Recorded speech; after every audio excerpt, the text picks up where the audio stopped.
ओम नमो भगवते वासुदेवाय। स्वागत है आपका हमारे चैनल पर। आज के इस वीडियो में हम आपको सुनाएंगे परम पवित्र परम पावन भगवान श्री कृष्ण को प्रिय वैशाख मास के महात्म के 23वें अध्याय की कथा। इसके अलावा हमारे चैनल पर आपको सभी प्रकार की व्रत कथाएं सुनने को मिलेंगी, सभी प्रकार के महात्म भी सुनने को मिलेंगे। तो सभी व्रत कथाएं और महात्म सुनने के लिए और हमसे जुड़े रहने के लिए आपको केवल हमारे चैनल को सब्सक्राइब करके बेल आइकन पर प्रेस करना है और आज की कथा अच्छी लगे तो लाइक करना है और शेयर करना है। तो चलिए अब हम शुरू करते हैं वैशाख मास के महात्म के 23वें अध्याय की कथा। परंतु उससे पहले आज हम आपको सुनाएंगे छली कलयुग की कथा। कैसे कलयुग ने पृथ्वी पर प्रवेश किया, आइए इस कथा के माध्यम से जानते हैं। एक बार राजा परीक्षित एक धर्मप्रिय, तेजस्वी और नीतिवान राजा थे। उनका विवाह राजकुमारी इरावती के साथ हुआ। विवाह के बाद उसने जन्मेजय सहित 4 पुत्रों को जन्म दिया। राजा परीक्षित धर्म के अनुसार शासन कर रहे थे। उनके राज्य में न्याय, धर्म एवं सत्य का बोलबाला था। भगवान श्री कृष्ण के शरीर त्यागने के साथ ही पृथ्वी पर कलयुग का आगमन हुआ, परंतु परीक्षित के डर से वह अपना प्रभाव नहीं दिखा पा रहा था। उसके अंश मात्र प्रभाव से ही पृथ्वी पर बड़ी बड़ी घटनाएं होने लग गईं। लोगों में परस्पर वैमनस्य बढ़ने लगा। ईर्ष्या और द्वेष का साम्राज्य स्थापित हो गया। पाप और दुराचार बढ़ने लगा। एक दिन घूमते हुए परीक्षित नदी के तट की तरफ निकल गए। वहां उन्होंने एक शूद्र को देखा जो एक डंडे से निर्बल बैल और गाय को बुरी तरह से पीट रहा था। बैल एक पैर पर खड़ा था, उसके 3 पैर टूटे थे, जबकि गाय पास में ही गिरी हुई थी। परीक्षित ने शूद्र के हाथ से डंडा छीन लिया। उसके बाद क्रोधित होकर बोले, तू कौन है? इन निर्दोष प्राणियों को क्यों मार रहा है? तूने मेरे राज्य की सीमा में आकर ऐसा अनाचार करने का दुस्साहस कैसे किया? जल्दी बता, अन्यथा मैं तेरा वध कर दूंगा। तभी आकाशवाणी हुई, राजन, ये बैल रूप में धर्म और गाय रूप में पृथ्वी है।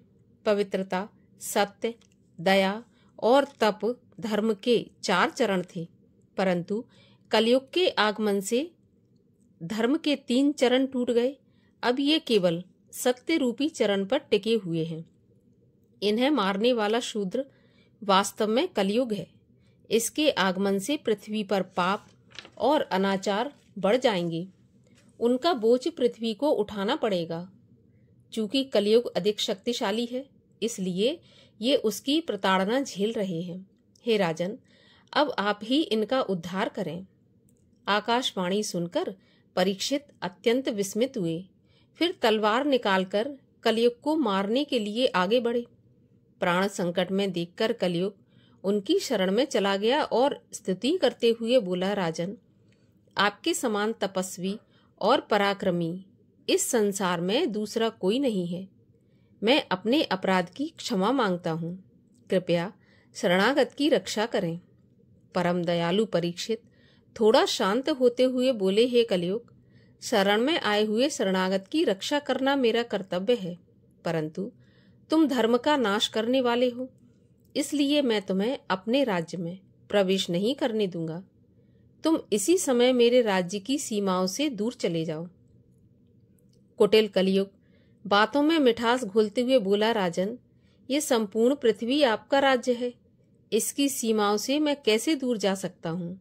मैं जहां रहूंगा मुझे आप दिखाई देंगे। इसलिए राजन, मेरे रहने के लिए आप ही कोई स्थान बताइए। मैं वचन देता हूँ सदैव आपके द्वारा निर्धारित स्थानों में ही वास करूंगा। तब राजा परीक्षित बोले, कलयुग, तुम्हारे रहने के लिए मैं 5 स्थान निर्धारित करता हूँ। मद्यपान, स्त्री प्रसंग, हिंसा, द्यूत और स्वर्ण, इन स्थानों पर केवल तुम्हारा निवास रहेगा। कलयुग इसी समय की तो प्रतीक्षा कर रहा था। वह जल्दी से परीक्षित द्वारा बताए गए स्थानों में प्रविष्ट हो गया। इस प्रकार छल पूर्वक कलयुग का पृथ्वी पर आगमन हो गया। तो जो 5 जगह राजा परीक्षित ने कलयुग को बताई, हमेशा उन 5 जगहों से अगर हम दूर रहेंगे तो कभी भी कलयुग का प्रभाव हम पर नहीं पड़ेगा। और अब सुनिए वैशाख मास के महात्म्य के 23वें अध्याय की कथा। 23वें अध्याय में गुरु बृहस्पति द्वारा इंद्र की शुद्धि तथा ऐश्वर्य की प्राप्ति का वर्णन किया गया है। श्री श्रुतदेव जी बोले, अब मैं इस पाप नाशक महात्म का वर्णन करता हूँ। माधव मास में शुक्ल पक्ष की अक्षय तृतीया के दिन जो सूर्योदय में प्रातःकाल स्नान कर देव, ऋषि, पितृश्वरों को तर्पण करता है, सो मानो उसने सब यज्ञ और 100 श्राद्ध कर लिए। जो मधुसूदन भगवान का पूजन कर दान एवं कथा श्रवण करते हैं, वे संपूर्ण पापों से छूटकर अक्षय तृतीया को विष्णु लोक जाते हैं, क्योंकि इस तिथि में देवता, ऋषि, पितृश्वरों की तृप्ति होती है। इस तिथि की प्रख्याति कैसे हुई वह भी मैं तुम्हें बताता हूँ।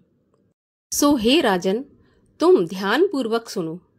प्राचीन काल में राजा बलि के संग इंद्र तथा देवता और दैत्यों का आपस में द्वंद्व युद्ध हुआ। तब इंद्र पातालवासी बलि को जीतकर पृथ्वी पर आकर उतथ्य के आश्रम में गया और वहां उसकी मंदगामिनी गर्भिणी स्त्री को देखा, जिसकी कमर में स्वर्ण सूत्र में बिंदी किंकड़ियों की झनकार शोभा दे रही थी।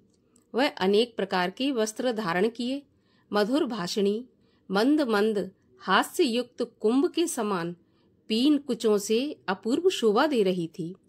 उसके कमल समान मुख, नील कमल जैसे सुंदर नेत्र थे। केतकी के उदर के समान पीले और मनोहर गंड स्थल द्वारा परिश्रम से श्वास भरती हुई दीनाक्षी पर्णकुटी की ओर मुख किए अपने पर्यंक पर शयन करती हुई देख इंद्र को मोह उत्पन्न हुआ और बलपूर्वक उस गर्भिणी स्त्री से भोग करने लगा। तब गर्भस्थ पिंड ने अपने गिरने के भय से दुखी हो अपने पांव से योनि मार्ग को ढक दिया, जिससे इंद्र का वीर पृथ्वी पर ही गिर पड़ा।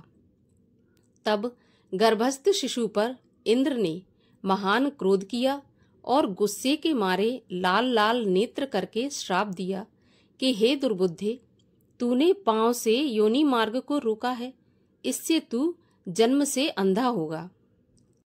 तब धीरगत महान पांवों के वीर के संचालन से जयंत के समान हुआ। तब इंद्र ऋषि के श्राप के भय से जल्दी से भागा। उसे भागते हुए देखकर उतथ्य के सभी शिष्य हंसने लगे। तब इंद्र शर्म के मारे मेरु की कंदरा में जा घुसा और वहां बैठकर उग्र तप करने लगा। तब राजा बलि और उसके साथी दैत्यगण गुप्त दूतों द्वारा भेद लेकर देवताओं पर आक्रमण कर उनकी अमरावतीपुरी, दिक्पालों की विभूति और शंबर आदि तथा स्वामी रहित देवताओं के राज्य का बलपूर्वक भोग करने लगे। तब अग्नि आदि सब देवता लोग अपने रक्षक को न देखकर गुरु बृहस्पति जी के पास जाकर इंद्र का वृत्तांत पूछने लगे कि हे महाराज, हमारे स्वामी इंद्र कहाँ हैं? बहुत दिन बीत गए, इंद्र क्यों नहीं आए? जहाँ इंद्र हो हम वहीं जाकर प्रार्थना करें। इस प्रकार देवताओं के पूछने पर बृहस्पति जी बोले, इंद्र ने बलि को जीतकर उतथ्य के आश्रम में जाकर उसकी गर्भिणी स्त्री से बलपूर्वक संभोग किया है। उनके शिष्यों द्वारा बड़ी निंदा करने पर इंद्र शर्म के मारे स्वर्ग में न जाकर मेरु पर्वत की गुफा में घुस गया है। वह वहीं पर शची सहित निवास कर अपने किए हुए कुकर्म पर चिंता कर रहा है। बृहस्पति जी के ऐसे वचन कहने पर अग्नि आदि सब इंद्र को ढूंढते हुए मेरु की कंदरा में पहुंचे। वहां जाकर उसकी स्तोत्रों द्वारा प्रशंसा करते हुए नमस्कार कर कहने लगे, तुम्हारे बिना स्थान भ्रष्ट होने से हम जगह जगह भटक रहे हैं, क्योंकि दैत्यों ने हमें बड़ा कलेश दे रखा है। तुम चलकर शत्रुओं का दमन करो। ऐसी स्तुति सुनकर इंद्र गुफा से बाहर आया और लज्जा के मारे कुछ कह न सका। तब बृहस्पति जी बोले, इंद्र, तू शंका अथवा सोच मत कर। संपूर्ण जगत कर्म के अधीन है। मान, अपमान, सुख, दुख, लाभ, हानि, हार और जीत पूर्व कर्म के अनुसार मिलते हैं। बुद्धिमान सोच नहीं करते। तुमको यह दुख प्रारब्ध से मिला है। गुरु की बात सुन इंद्र ने कहा, हे मानत, पर स्त्री गमन के दोष से मेरी बल, वीर्य, यश, मंत्र शक्ति, शास्त्र शक्ति, विद्या शक्ति आदि सब नष्ट हो गई है। इसलिए मैं यहाँ गुप्त निवास कर रहा हूँ। इंद्र की यह बात सुनकर बृहस्पति सहित सब देवता कांति देने के लिए विचार करने लगे। बृहस्पति जी बोले, मधुसूदन भगवान के प्रिय वैशाख मास में जो सभी तिथि बड़ी पुण्य रूप हैं, उसमें शुक्ल पक्ष की अक्षय तृतीया के दिन इंद्र को स्नान तथा दान आदि सत्कर्म कराए, जिसके प्रताप से इंद्र में विद्या, मंत्र व शास्त्रों की पूर्ववत शक्ति उत्पन्न हो गई। बल और वीर आदि बढ़ गए तथा पर स्त्री गमन का दोष भी तत्काल नष्ट हो गया और देवताओं के मध्य में पूर्ववत सुशोभित हुआ। फिर इंद्र ने देवताओं को संग लेकर असुरों को जीतकर अक्षय तृतीया के महात्म से सब वैभवों से युक्त होकर अमरावतीपुरी में प्रवेश किया और सब देवता इंद्र की आज्ञा पाकर अपने अपने घर जाकर पहले की तरह यज्ञ आदि में अपना अपना भाग लेने लगे। पितृश्वर पहले की तरह पिंड भाग प्राप्त करने लगे। राक्षसों के पराजित होने पर मुनि स्वाध्याय पाए संतुष्ट हुए। तभी से संसार में यह अक्षय तृतीया विख्यात है, जो देव, ऋषि, पितृगणों को संतोष देने वाली है और सब मनुष्यों को भुक्ति मुक्ति देने वाली सबसे पुण्यतम तिथि है। इस प्रकार वैशाख मास के महात्म के 23वें अध्याय की कथा का समापन होता है। आगे की कथा सुनने के लिए चैनल को सब्सक्राइब करके बेल आइकन पर प्रेस अवश्य कर लीजिए और अगर आज की ये कथा अच्छी लगी हो तो लाइक करके शेयर भी कर दीजिए।